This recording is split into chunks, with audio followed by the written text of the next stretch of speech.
So here is a little bit of a fun fact and tradition about New Year's Day here in the South. As you know, if you've watched my videos, I am a native of North Carolina, and I have grown up doing this tradition on New Year's Day as long as I can remember. So there are 4 things that we eat on New Year's Day here in the South.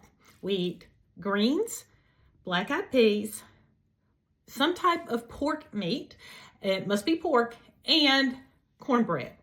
And that is to bring wealth and abundance into our house for the new year. So the greens, which can be collard greens, mustard greens, any kind of greens. In fact, it can be a salad, if you prefer that, represents folding money.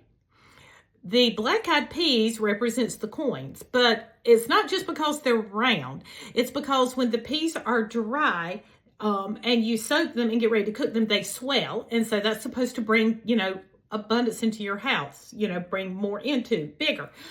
The cornbread is gold in color, so that represents gold and wealth.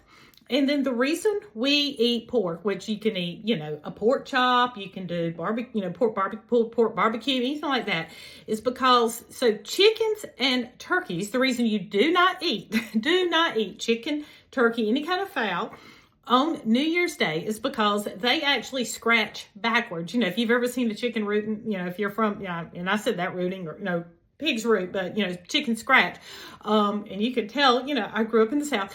They scratch backwards looking for food. Pigs root forward. So that symbolizes moving forward in the new year, looking for, opportunities that are out there. So remember, get your New Year's Day dinner ready and bring a ton of wealth and abundance into your year in 2026.